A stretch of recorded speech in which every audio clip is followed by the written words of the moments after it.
안녕하세요, 부자 선생입니다. 제가 최근 서울시 규제 철폐에 대해서 좀 집중해서 다루고 있습니다. 오늘도 조금 다양한 관점에서 또 지금 이제 1월 16일에 나왔던 보도자료인데 오세훈 서울시장이 직접 답한 규제 철폐 대토론화 관련돼서 이야기를 나눠볼까 합니다. 그리고 사실은 제가 이걸 공부를 해보니까 결국은 오세훈 서울시장의 그 답변의 뉘앙스라든지 실제로 이제 앞으로 규제가 철폐될 것들 그런 것들이 좀 보이긴 하거든요. 그래서 어떤 것들이 앞으로 규제가 풀릴 수 있을지 그런 것들을 좀 집중해서 같이 살펴보도록 하겠습니다. 그리고 제가 멤버십을 운영하고 있습니다. 그래서 이렇게 지금 과거 특정 지역에 대해서 분석을 제가 하고 있는데요. 관심 있는 사람들은 참고 부탁드리겠고요. 그리고 그뿐만 아니라 제가 또 지금 블로그에서 전자책을 판매하고 있습니다.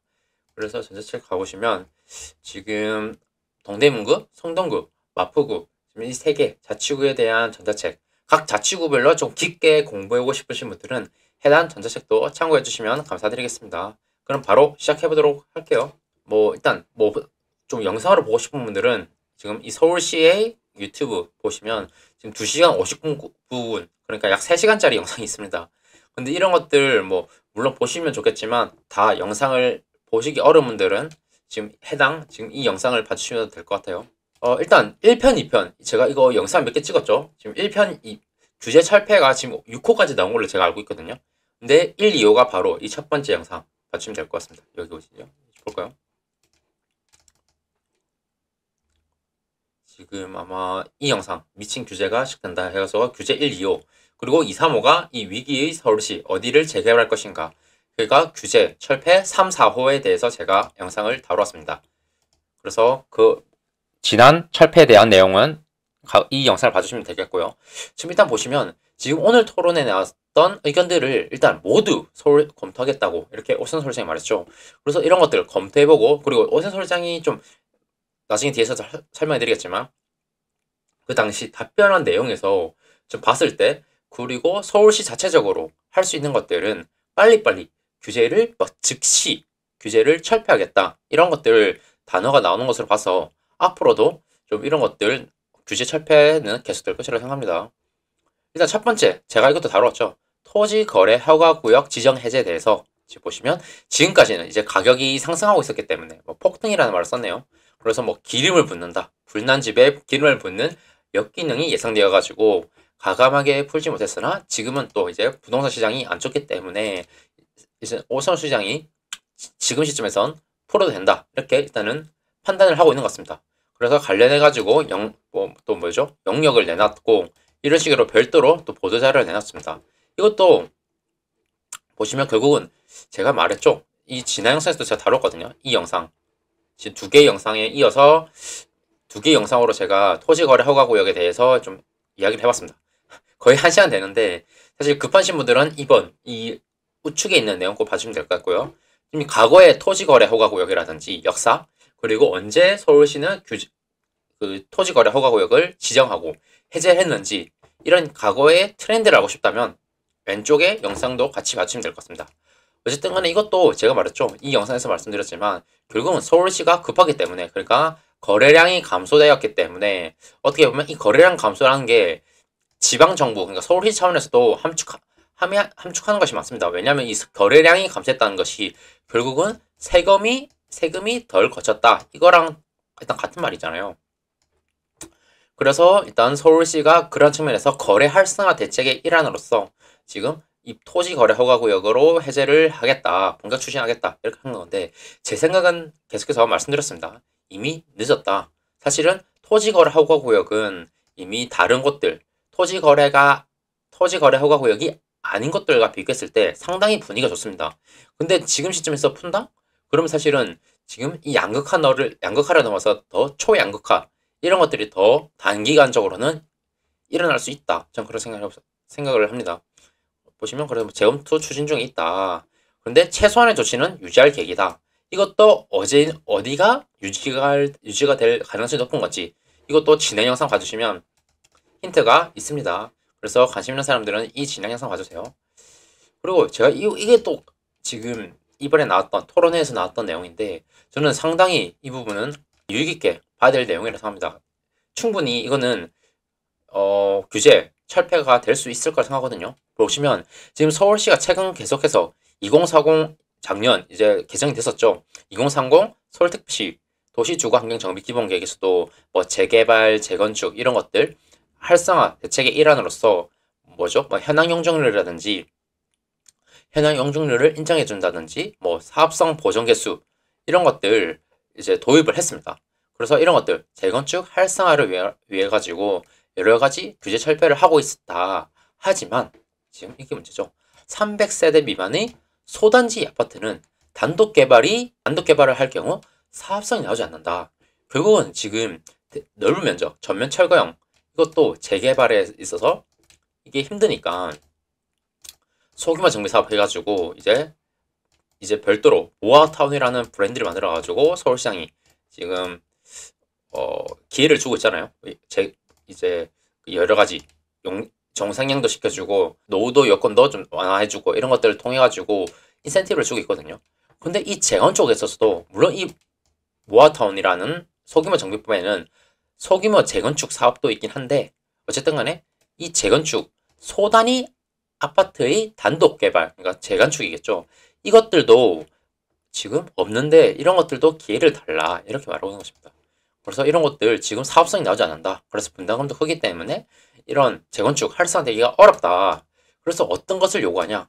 이 대단지 아파트와 인접한 소단지는 대단지와 함께 통합 정비할 경우 기부 체납을 완해주고 추가 용적률을 부여해준다든지 아니면 뭐 소단위 단독 정비 사업 시에도 유사 혜택을 달라.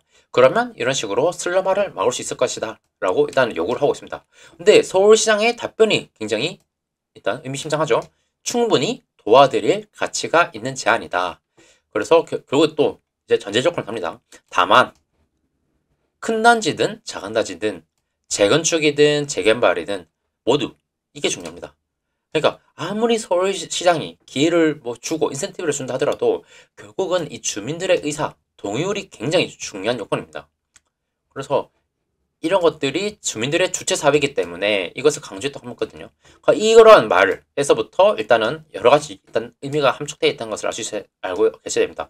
일단 첫 번째 시민이 요구한 사항들 그러니까 소규모 아파트 단지, 소단지 아파트 단지에 대한 조금 여러 가지 뭐 인센티브 혜택이 나올 수 있다. 기부 체납을 완화해준다든지 추가 용적률을 부여해준다든지 그런 것들 나올 수 있다. 일단 첫 번째 알고 계시면 될 것 같고요. 두 번째 계속해서 말씀드리지만 오세훈 서울시장도 이 동의율이 낮은 것들은 서울시 차원에서 해줄 수 있는 것들이 없다. 그러니까 이 주민들의 의지가 굉장히 중요하다. 이것은 사실은 이제 조합의 역할도 중요하다. 이렇게 보실 수 있는 거죠. 그래서 뭐 도움을 줄 수 있는 방안은 같이 고민해 보겠다. 이렇게 얘기를 했습니다. 딱 봐도 이 부분은 풀릴 것 같죠. 그러니까 소규모 재건축 300세대 미만의 소단지 아파트 이 부분도 좀 잘 보시면 좋을 것 같아요. 참고로 그 소규모 정비법에 제가 말씀드렸죠. 소규모 정비법에는 총 4가지 사업이 있습니다. 바로 자율주택 정비사업, 가로주택 정비사업, 그리고 소규모 재건축 사업, 소규모 재개발 사업이 있는데 이 소규모 재건축 사업이 뭐냐? 이것도 보시면 이 3가지 요건을 모두 만족해야 되거든요. 일단 사업 시행 구역 면적이 1만 제곱미터 미만이어야 된다. 이건 다시 말씀드리지만 소규모 정비법을 해야 됩니다. 소규모 정비법. 그래서 1만 제곱미터 미만이어야 된다. 그리고 노후 불량 건축물의 수가 해당 사업 시행 구역 전체 건축물 수의 100분의 60 보시면 이상일 것. 그리고 이게 세 번째가 기존 주택의 세대수가 200세대 미만이 됩니다. 200세대 미만. 그러면 200세대 이상에서 아까 말했던 300세대 이하라고 했죠. 아까 미만이네요. 300세대 미만 같은 경우는 지금 소규모 정비법에 따른 사업이 아니죠. 결국은 이런 것들이 재건축할 때는 결국은 일반적으로 우리가 이제 도정법에 따른 재건축 사업 있잖아요. 거기에 규정을 적용받습니다. 근데 그런 것들은 조금 지금 이제 2030 서울특별시 도시주거환경정비기본계획에서 뭐 사업성 보정개수라든지 아니면 뭐 현황 용적률 인정만으로는 이제 조금 더 사업성이 안 나오니까 더 완화해달라 그겁니다. 결국은 그거랑 같은 거죠. 보시면 지난 시간에도 공공기여율 제1조 지역에서도 지금 2030 서울특별시 도시주거환경정비개발계에서 일단 통일시켜서 기존에 이제 1종에서 2종으로 종생할 경우 공공기여율을 20%를 통일적으로 10%로 낮췄는데, 이런 것들은 제1종, 특히나 제1종 일반적으로 지역 중에서도 경관지구라든지 고도지구, 구릉지, 문화재 근처라든지 학교 주변에 있어가지고 높이 규제를 받는 곳들은 이 10%도 가다 실제로 늘어난 용적률에 대한 만큼만 공공기여를 해달라. 이래가지고 이제 규제 철폐 3호로 나왔었건데, 이제 재건축, 소단지 재건축 사업에 대해서도 비슷하게 이런 식으로 나올 수 있을 거라고 생각하거든요. 그런 부분 알고 계시면 될 것 같아요. 그래서 일단 2030 서울특별시 도시주거환경정비기본계에서 어떤 내용이 나왔었냐, 바로 사업성 보증 개수를 이 재건축, 재개발도 있는데, 일단 오늘은 여기 소단지 재건축이라고 했으니까 이 재건축에 대해서 좀 집중해서 살펴보도록 할게요.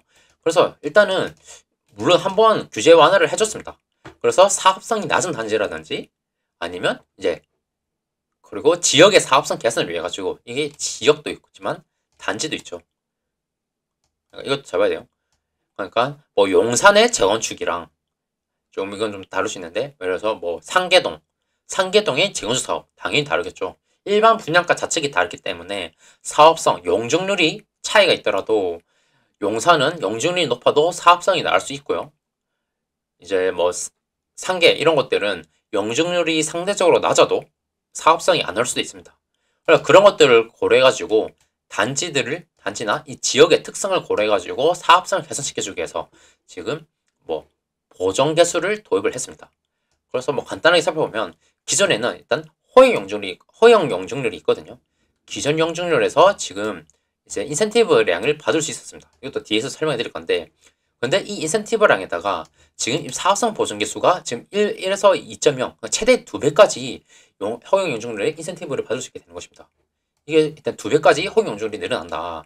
그래서 결국은 이 목적이 뭐냐? 사업성 개선이겠죠. 그러니까 일반 분양 세대수를 늘려주는 것입니다. 반대로 이제 임대, 기부 체납이라든지 임대 세대수를 낮춰주는 것이죠. 그래서 지금 집가가 낮을수록 아까 말씀드렸던 뭐 지역의 특성을 반영하는 거죠. 그래서 용산보다는 당연히 상계동 이런 것들이 집가가 낮잖아요. 그리고 대지가 작을수록, 그러니까 소단지 이런 것들도 포함되겠죠. 그리고 과소평이 많을수록 이 보정 개수가 늘려주겠다. 최대 2까지 가능합니다. 그러니까 2배까지 허용 용적률을 받을 수 있는 건데, 이 보증 개수를 늘려줌으로써 일반 분양 증가로 사업성을 향상시켜가겠다. 결국은 이 임대, 공공이 덜 가져가게 되는 것을 말합니다. 그래서 이 사업성 보증 개수도 사실은 이 세 가지로 구성되어 있습니다. 1, 2, 3. 이 세 가지로 나눠지는데 이건 뒤에서 살펴드릴게요. 그래서 최대 2까지. 아무것도 안 받으면 1배수죠. 그래서 기본에 받을 수 있는 허용 용적률, 인센티브만 받는 것이고, 이제 만약에 사업성 보정 개수가 2라고 했을 때는 허용 용적률 인센티브량이 2배까지 받을 수 있는 것입니다. 그래서 지금 공시지가 보정 개수 그리고 알파, 베타 나와 있는데, 이 알파, 베타가 뭔지는 뒤에 설명해 드릴게요. 참고로 지금 이 공시지가 보정 개수가 결국은 서울시 평균 공시지가에서 대상 단지의 평균 공시지가가 나누거든요. 이걸로 나눠야 되는데, 결국 만약에 대상 단지의 공시지가가 작다? 그러면 공시지가 보증 개수가 커지는 것이죠. 그래서 지금 서울시 공동주택 평균 공시지가 이게 쓰이거든요. 근데 이게 23년 일단은 700만 원 평당 제곱미터당 700만 원이었습니다. 근데 이게 24년 최근에 또 나왔거든요. 25년 1월 1일에 나왔는데 지금 700 제곱미터당 24년 평균 공시지가가 727만 4,646원으로 바뀌었습니다. 그래서 정비사업 사업성 보전 개수 산출을 위한 서울특별시 평균 공시지가 재개발도 따로 있습니다. 그래서 아까 사업성 보전 개수 크게 세 가지로 나눠져 있다고 말씀드렸죠.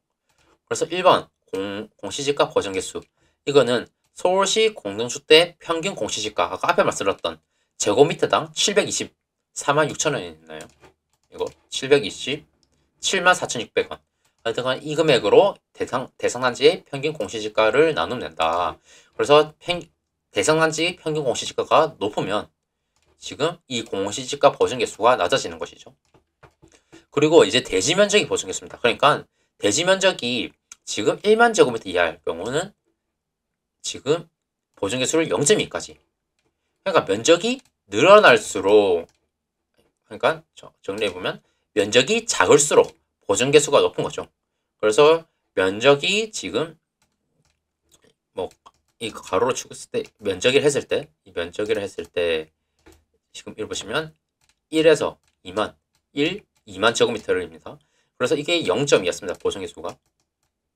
그리고 2일 때는 0.1이죠. 그리고 이런 식으로 이 사이에서는 직선 보관 이런 식으로. 그러니까 만약에 1.5만이다. 대지 면적이 1.5만 제곱미터는 0.15 보증 개수가 0.15가 되는 것이죠. 그렇게 적용을 받는다고요. 또한 이 보시면 세대수 보증 개수가 있습니다. 그러니까 세대 밀도가 작을수록 지금 보시면 또 많이 주죠. 세대당 전용 면적 59제곱미터 미만 0.2입니다. 세대당 전용 84제곱미터 공급할 경우는 0.1. 이것도 마찬가지로 세대 가용 면적, 그러니까 가용 용적률 전체를 조합원이 분양해도 세대당 평균 전용 85제곱미터 공급도 불가능한 단지에 대해서 이런 식으로 보정 개수를 주겠다. 이런 의미입니다. 그래서 이런 세 가지 합쳐가지고 최대 2까지 받을 수 있다고 말씀드렸습니다. 그래서 뭐 지금 기대 효과를 해가지고 보증 개수가 0.1만 증가하더라도 분양 주택의 용적률이 1% 증가한다. 그래서 보시면 이 그림을 보면 좀 잘 알 수 있거든요.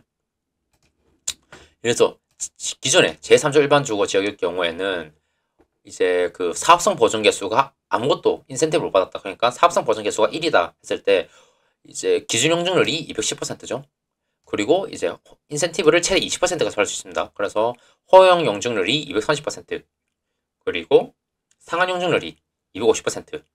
그러면 이제 만약에 법적 상한 용적률을 받고자 할 때 절반은 공공임대로 내야 되는데, 지금 만약에 사업성 보증 개수가 2를 받았다 했을 때 기존에 허용 용적률 인센티브가 20%였다면 이게 최대 40%까지 늘어난 것입니다.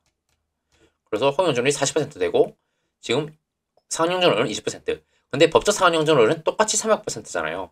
그래서 나머지 지금 보시면 이게 270 상한 용적률까지 받았을 때가 270이죠, 용적률이. 그래서 300까지 30%의 절반 공공임대. 그러니까 정리를 보면 공공임대가 기존에 25% 했어야 되는데 15%로 낮춰졌죠. 분양 가능한 세대수가 지금 용적률이 10% 늘어났습니다. 그러니까 이런 것들을 알고 계시면 될 것 같아요.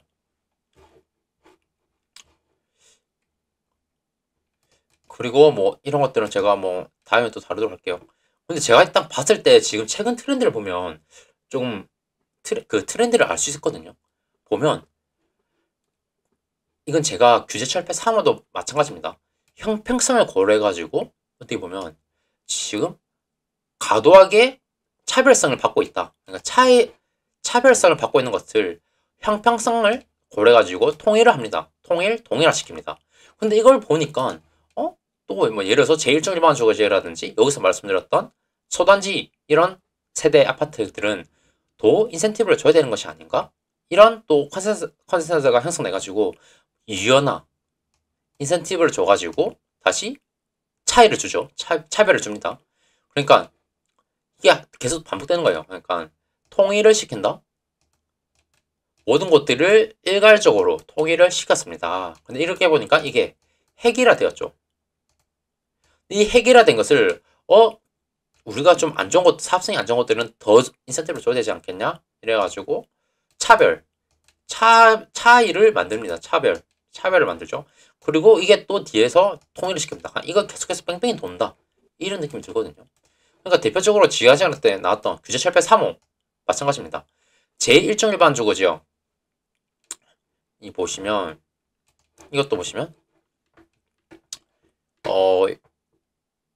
지금 보시면 제2종 일반 주거지역만 허용 용적률 인센티브를 기존에는 10%로 운영해 왔다고 합니다. 그런데 다른 용도 지역과 형평성 등을 고려해가지고 동일하게 20% 이런 식으로 확대를 했다고 하거든요. 그러니까 보시면 지금 제2종에서 제3종 일반주거적으로 될 때 기존에는 사실은 허용용적률이 10%만 받을 수 있었거든요. 근데 예를 들어서 제1종이 영도시가 상할 때 20%요. 제2종 7층 이하도 2종으로 할 때 20%죠. 그리고 제3종이 준주거 될 때 20% 받는데 이것만 차이가 10입니다. 이것을 보면 지금 20으로 만들었죠. 그래서 동일하게 20%로 만들었다. 근데 또 뒤에 되면 또 이게 어떻게 나올 수 있냐? 예를 들어서 제1종 일반 주거 지역? 이거 허용용준을 더 줘야 되는 거 아닌가? 지금 너무 다른 것들 너무 다 20이다. 근데 제1종 일반 주거지역 같은 경우는 우리가 더 사업성을 보존시켜 주는 것이 아닌가? 그런 생각이 가지고 지금 이것도 충분히 뒤에는 더 플러스 알파 더 줄 수도 있습니다. 이런 것들도 알고 계시면 좋을 것 같아요. 그리고 제가 앞에서 지금 이거 300세대 미만 소단지 아파트 이런 것들 조금 제가 수혜 받을 수 있는 것들 그거 한번 조금 재미로 한번 찾아봤거든요. 그래서 뭐 이거는 호갱노노 보신 분들 아시겠지만 이런 식으로 이거는 세대수 이 세대수 300세대 이하로 맞출 수 있거든요. 그래서 이런 것도 보면 은근히 이 용산도 일단 관심 있는 사람들 용산도 많죠. 이런 식으로 한강 3익 아파트 이런 것도 252세대죠. 252세대 이런 것들 만약에 그러니까 이천 한강 맨션이랑 같이 재건축한다. 그럼 이것의 그 공공기율을 낮춰달라 이런 것입니다. 여기도 보시면 삼성 이건 사실 24년차니까 아직 멀었고요. 그리고 여기 보시면 꽤 은근히 많습니다. 여기도 뭐 아직 뭐 재건축 그 시기는 아직 돌아가지 않았지만 예를 들어서 이것도 21년차인데 추후 지금 이게 189세대잖아요. 근데 이 성산시형이랑 같이 뭔가 하겠다? 그러면 조금 공공기율을 낮춰준다든지 추가 영증을 준다든지 그런 것들을 달라는 것입니다. 근데 은근히 이런 식으로 보면 꽤 많습니다. 300세대 이하 소단위 아파트들이 꽤 많아요. 이런 것들 지금 이 옥수동, 금호동 일대도 보면 이건 뭐 4년차긴 한데 이건 좀 오늘 주제랑 좀 관련돼 있긴 하니까 빼고요. 그래서 행당대림 이것도 뭐 리모델링 하고 있긴 한데 여기 보시면 행당 브라운스톤 여기도 208세대죠. 지금 21년 차입니다. 은근히 꽤 소단지가 많습니다. 이런 것들 재건축 언젠가는 재건축 시기가 도래할 텐데 그런 것들 사업성 미리 계산시켜 줘야 되지 않겠는가 막 이런 것들 나오고 있는 것이죠. 그래서 이거 같이 호기노노 300세대 미만 이거 해가지고 같이 보시면 인근에 대단지 아파트 재건축 대단지 아파트가 있는 곳들 그런 것들은 만약에 서울시가 저는 개인적으로 이 규제 완화 해줄 가능성이 높다고 생각되는데 이 혜택을 받을 수 있지 않을까 그런 생각도 일단 해봅니다. 물론 투자하라는 말은 아니에요. 이것은 조심하세요. 괜히 오해하실 것 같아서. 그래서 제가 어디까지 살펴봤죠? 이런 것들 보정개수 제가 좀 오늘 설명해드렸는데 어렵지 않습니다. 그러니까 결국은 허용용적률을 사업성 보정개수를 적용함으로써 늘려준다.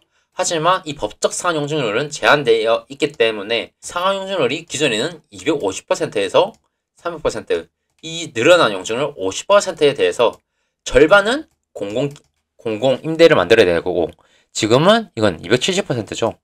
그래서 30%에 대한 절반 그러니까 15%에 대해서만 공공 임대 그러니까 분양 세대수 분양 용적률이 늘어나고 임대 용적률이 낮아진다. 이렇게 봐주시면 될 것 같습니다. 그래서 이거 지난 시간에 말씀드렸죠. 이것도 마찬가지입니다. 기존에 계속해서 이 트렌드 변화 말씀드렸죠. 이거 중요합니다. 이거는 앞으로 계속해서 이거는 반복될 것이라고 저는 생각을 합니다. 앞에서 지금 제2종 일반주거지역 허용용적률 인센티브량 확대에 대해서 예시를 보내드렸는데도 지금 지난 시간에 규제 철폐 3호 이것도 마찬가지죠. 제1종 일반주거지역 기존에 15%에서 10%로 완화를 해줬습니다. 그래서 왜 다른 곳들은 한 단계 종생할 경우 공공기율이 10%인데 왜 제1종에서 제2종으로 종생할 경우 공공기율이 15%냐? 왜 제3종 일반주거지역에서 준주거지역으로 종생할 때 공공기여율이 15% 이상이냐?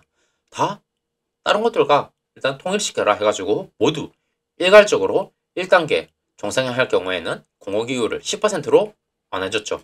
근데 이것도 통일, 획일화 되었다고 생각하고 제1종 일반 지역 중에서도 이제 높이 규제를 받고 있는 것들은 이 공공기여율 10% 획일화된 10%를 받는 것이 아니라 실제로 받을 수 있는 영종률에 비례해가지고 공공기여율을 받겠다. 그러니까 10% 일괄적으로 10%가 아니다. 이런 식으로 또 말씀드렸습니다.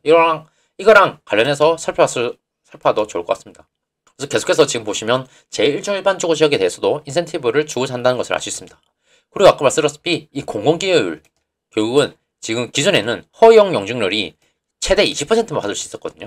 어쨌든 이것이 사업성 보증개수를 도입을 해가지고 최대 보증개수가 2까지 가능하니까 최대 40%까지 받을 수 있게 되었는데 이런 받을 수 있는 것들이 있습니다. 항목들이.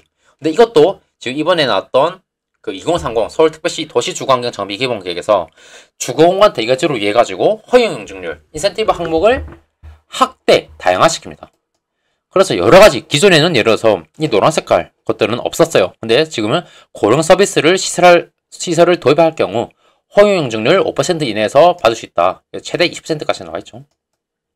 그래서 뭐 여러가지 층간소음 해소를 하면 5% 허용 영종률 인센티브를 주겠다. 이런 식으로 다양화 시켰습니다.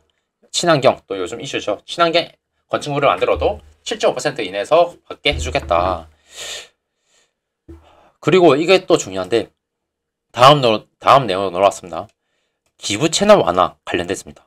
근데 이것도 보면 지금 최근 계속 서울시가 지금 뭐 녹색 정원 도시 만든다 한다는데 용적률 인센티브를 주고 이제 녹지 공원을 많이 만들려고 하고 있거든요. 근데 그런 것들도 사실 보시면 이 높이 용적률 받지 못하는 곳들은 사실 이것들에 대해서는 좀 더 인센티브를 줘야 되는 것이 아닌가 이런 말들이 나오고 있는 것입니다.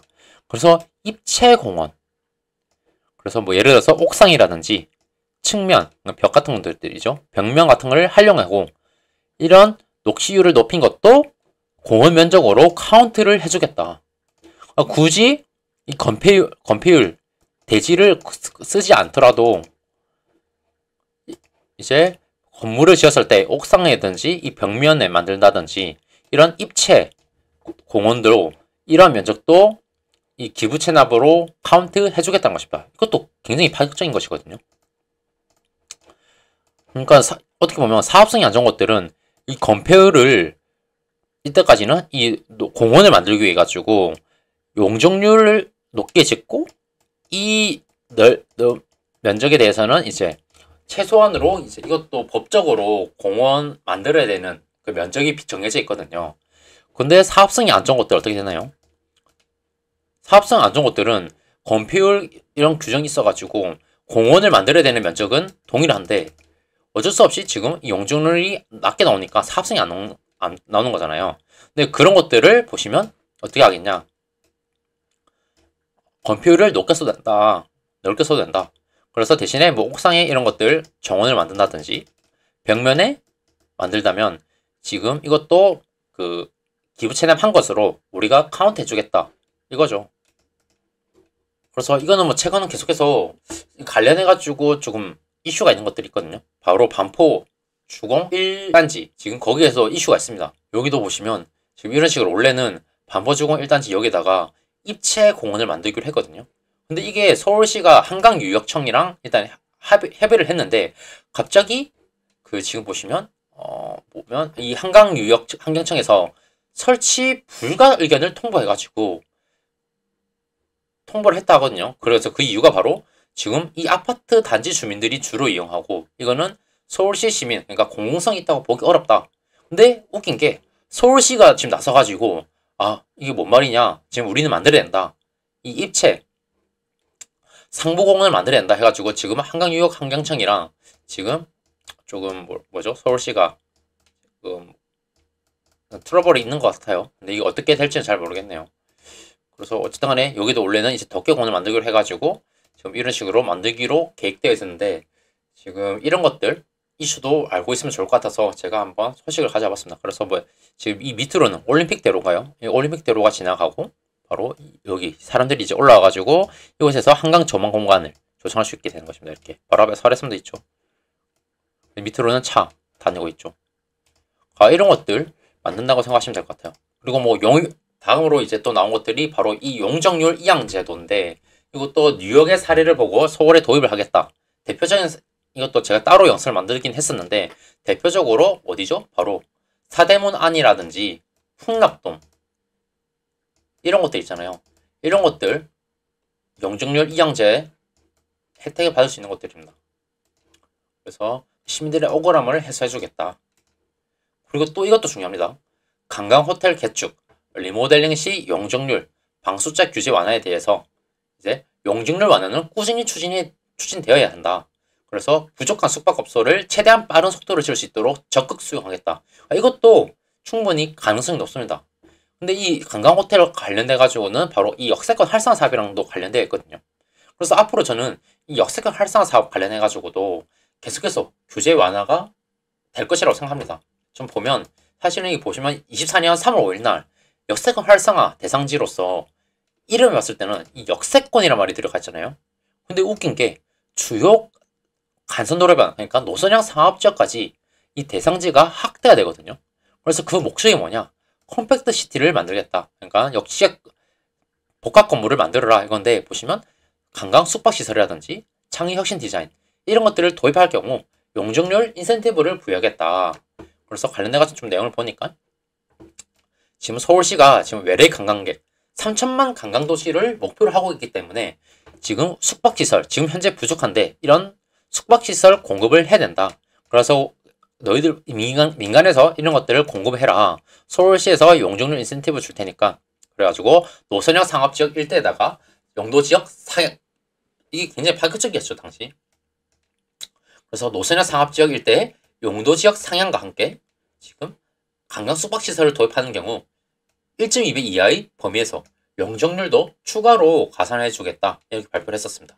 그래서 실제로 이게 사례가 또 나왔죠. 보시면 청담동 도산대로 간선도로변 신규 사업지 선정되었습니다. 24년 9월 2일이거든요. 그래서 어디냐? 바로 이곳입니다. 지금 이런 식으로 펜스 쳐져 있거든요. 펜스 쳐져 있죠. 근데 이게 불과 22년만 하더라도 이런 식으로 프리모 호텔이었습니다. 프리모 호텔. 이것도 지금 보시면 여기인데 높게 지을 거라고 합니다. 지금 보시면 보면 용적률 50% 이상을 지금 관광 숙박시설을 도입하겠다. 그래서 용적률 인센티브를 받았다고 합니다. 지금 보시면. 그래서 지금 이 서울시 입장에서는 계속해서 지금 이번 사업지 선정을 시작으로 국제업무시설이라든지 관광 인프라를 지속적으로 확충해 나가겠다. 그러니까 앞으로 지금 이런 사례들은 역세권 활성화 사업, 그러니까 노선형 상업지역 일대에다가 관광 숙박시설을 짓는 사례가 많이 나올 것이라고 생각합니다. 사실 이것도 보시면 역세권이랑은 거리가 멀잖아요. 주변에 역이 없습니다. 멀죠, 이런 것들. 그런데 다만 이 노선형 상업지역, 이 노선형 상업지역 때문에 이것이 다 상업지역으로 바뀌게 되는 것이죠. 이것이 다 상업지역으로 정상이 되는 것입니다. 멋있지 않나요? 그래서 이것도 충분히 가능성이 높다. 저는 그런 생각을 해봅니다. 그래서 지금 보시면 잘 봐야 돼요. 지난 이제 2030 서울특별시 도시주거환경정비 비기본계에서 현황 용적률을 인정해준다든지 아니면 뭐 공공기여율을 아까 말씀드렸다시피 완화를 해준다든지 아니면 뭐죠? 사업성 보존계수를 도입을 한다든지. 근데 그런 것들은 잘 봐야 되는 게 도정법에 따른 재개발, 재건축 사업에만 적용이 되는 것입니다. 소규모 정비 사업은 별도로 법이 있기 때문에 별도로 명시를 해야 되거든요. 그래서 지금 서울시 입장에서도 지금 뭐 신통기획에만 이 신통기획이 사실은 뭐 재개발 민간 재개발에 속하는 것이죠. 도정법에 따릅니다. 근데 이 모아타운은 소규모 정비법에 따르는데 이런 것들은 지금 나왔던 규제 완화가 적용되지 않는다. 그래서 이거는 서울시 단독으로 바꿀 수 없기 때문에 일단 국토부에 적극적으로 건의를 하고 있고 절차가 또 간소화될 수 있도록 그리고 기부 체납도 더 완화될 수 있도록 일단 현장의 목소리를 반영한다고 합니다. 근데 저는 이것도 모아타운에서 계속해서 인센티브를 완화해 줄 것이다. 이런 것도 나올 것이라 생각합니다. 그래서 조금 이제 정리를 해보자면 첫 번째, 이 300세대 미만 소단지 아파트에 대해서 사업성을 높여주는 이제 별도의 인센티브 아니면 이 대단지 아파트와 통합 정비 시 아니면 단독으로 정비 사업을 추진할 경우에도 이제 혜택을 주는 그런 사례가 나올 것이다 생각하고요. 그리고 아까 뭐 여기 보시면 또 어떤 게 있었죠? 뭐 이건 이미 사례가 나왔죠. 이것도 이 기본체납 관련해가지고는 제가 준비를 해놨는데 이거는 다음 영상에서 따로 찍어볼게요. 그리고 뭐 용적률 이양 제도라든지 아니면 숙박업소, 관광 숙박업소를 만들기 위한 다양한 인센티브 혜택이 나올 것이라 생각하고요. 그리고 아까 말씀드렸다시피 지금 이 모아텀 지금 이제 뭐 여러 가지 현황 용적률 인정이라든지 공공기업 완화 모아텀에서도 혜택이 앞으로 나올 것이라고 저는 생각을 합니다. 그래서 뭐 아직 확정은 되지 않았지만 이런 식으로 오세훈 서울시장의 그 답변이라든지 보도자료에 적힌 뉘앙스를 보면 앞으로 어떤 것들이 규제가 완화될 수 있을지 그런 것들도 일단 추측할 수 있거든요. 그래서 이번 영상을 보시고 한번 여러분들도 생각해보는 시간을 가지시면 어떨까 합니다. 그럼 긴 영상 마치도록 하겠습니다. 다음에 또 도움되는 영상으로 찾아뵙도록 할게요. 감사합니다.